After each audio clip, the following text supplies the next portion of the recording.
അങ്ങനെയൊക്കെ ഇട്ടിട്ട് ഞാൻ ഇളക്കും വേറെ കാര്യം. ഇന്ന് ഞായറാഴ്ചയായിട്ട് നല്ല ബീഫ് വരട്ടിയതായിക്കോട്ടെ ഇന്നത്തെ സ്പെഷ്യൽ എന്ന് വിചാരിച്ചു. രാവിലെ തന്നെ പോയി നല്ല ബീഫൊക്കെ വാങ്ങിക്കൊണ്ട് വന്നു. പിന്നെ ഒരു സ്പെഷ്യൽ എന്താണെന്ന് വെച്ച് കഴിഞ്ഞാൽ നമ്മൾ വിറകടുപ്പിലാണ് ഇത് ഉണ്ടാക്കുന്നത്. നമ്മൾ അടുപ്പൊക്കെ സെറ്റ് ചെയ്ത് ചട്ടിയൊക്കെ വെച്ച് നല്ല വെളിച്ചെണ്ണ ഒഴിച്ച് എണ്ണ ചൂടായതിന് ശേഷം നല്ല തേങ്ങാക്കൊത്തൊക്കെ അതിലേക്ക് ഇടുക. തേങ്ങാക്കൊത്ത് അറിയാലോ, നമുക്ക് ഒരു ഗോൾഡൻ ബ്രൗൺ ആവുന്നത് വരെ നമ്മൾ ആ തേങ്ങാക്കൊത്ത് വറുത്തെടുക്കുക. അത് കഴിഞ്ഞിട്ട് ഞാൻ അതിലേക്ക് ഞാനെന്ന് പറയുമ്പം ഇന്ന് അമ്മയല്ല, ഞാനാണ് കുക്കിംഗ്, അതുകൊണ്ടാട്ടോ അങ്ങനെ പറയുന്നത്. അതിലേക്ക് പച്ചമുളക്, ഇഞ്ചി, വെളുത്തുള്ളി, കുരുമുളക്, പെരുംജീരകം ഇത് ഇത്ര ഇട്ട് ചതച്ച പേസ്റ്റ് ഇടുന്നുണ്ട്.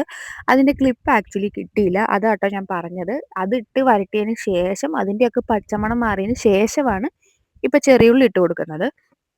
ചെറിയുള്ളി മാത്രമല്ല സവാളയും കൂടി മിക്സ് ചെയ്തിട്ട് ഇടുന്നത്. നമുക്ക് ആദ്യം ചെറിയുള്ളി ഇട്ടിട്ട് അതൊന്ന് വരട്ടിയെടുത്തതിന് ശേഷം നമുക്ക് സവാള ഇടാം.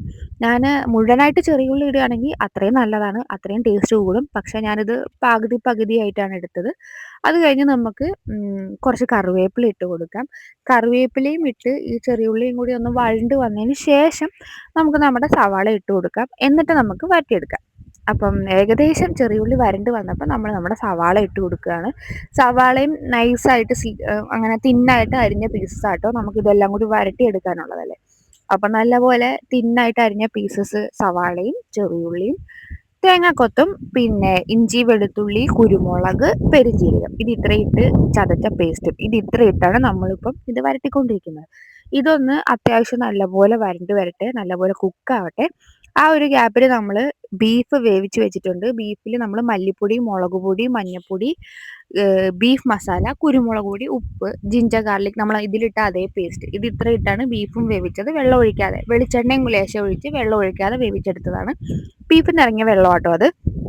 പിന്നെ നമ്മൾ നമ്മുടെ ഉള്ളിയുടെ ഈ സവാള മിക്സിലേക്ക് നമ്മൾ പൊടികൾ ഇടുകയാണ്. അതേ പൊടികൾ, അതായത് കുറച്ച് മഞ്ഞൾപ്പൊടി, മുളക് പൊടി, മല്ലിപ്പൊടി, ബീഫ് മസാല, കുരുമുളക് പൊടി, ആവശ്യത്തിന് ഉപ്പ് ഇത് ഇത്രയിട്ട് നമ്മളെ ഉള്ളിയും വരട്ടിയെടുക്കുക. മറ്റേ പൊടികളുടെയൊക്കെ ഒരു പച്ചമണം മാറിയതിന് ശേഷം നമുക്ക് ആദ്യമേ ബീഫിൻ്റെ വേവിച്ചപ്പോൾ കിട്ടിയ വെള്ളം ഉണ്ടല്ലോ അത് കുറച്ച് ഒഴിച്ചു കൊടുക്കാം. അതൊന്ന് ഒഴിച്ചു കൊടുത്ത് ആ ഒരു ഗ്രേവിയിൽ ആ സവാളയും കാര്യങ്ങളൊക്കെ അവിടെ കിടന്നൊന്ന് കുക്കാവട്ടെ.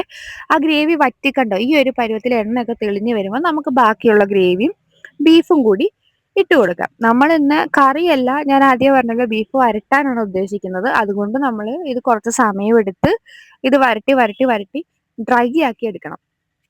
ബ്ലാക്ക് കളറിലാക്കാനായിരുന്നു ആഗ്രഹം, പക്ഷെ നമ്മൾ അത്രയും കുക്കായില്ല. കഴിച്ചു നോക്കിയപ്പോൾ ഓക്കെ അടിപൊളിയാണെന്ന് തോന്നിയത് കൊണ്ട് നമ്മൾ അത്രയും കുക്ക് ചെയ്യുന്നില്ല. ദേ കണ്ടോ, നമ്മളിതിങ്ങനെ ഇളക്കി നല്ല തിളച്ച് കുറുകി നിങ്ങൾക്ക് ഇത് ഓരോ ക്ലിപ്സിലും കാണുമ്പോൾ മനസ്സിലാവും കുറുകി വരുന്നുണ്ട്. തീയൊക്കെ ഇടയ്ക്ക് അഡ്ജസ്റ്റ് ചെയ്ത് വിടുന്നുണ്ട്. അത് അമ്മയാട്ടോ ചെയ്യുന്നത്. എനിക്ക് അടുപ്പ് കത്തിക്കാനും കൂട്ടാനൊന്നും വലിയ പിടുത്തമില്ല.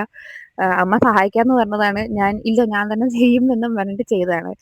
ദേ കണ്ടോ, നമ്മൾ അത്രയും ഗ്രേവി ഉണ്ടായിരുന്നു. നമ്മൾ വരട്ടി ഈ ഒരു പരുവത്തിലാക്കിയിട്ടുണ്ട്. നല്ല ഗ്രേവി ഇല്ല ഇപ്പം, ഇതിലത് ഡ്രൈ ആയിക്കൊണ്ടിരിക്കുകയാണ്. ലാസ്റ്റ് ഗാർണിഷ് എന്നും പറഞ്ഞ് കറിവേപ്പില ഇട്ട് അതും ഇളക്കി കൂട്ടി അങ്ങനെ നമ്മുടെ ബീഫ് റെഡിയായി.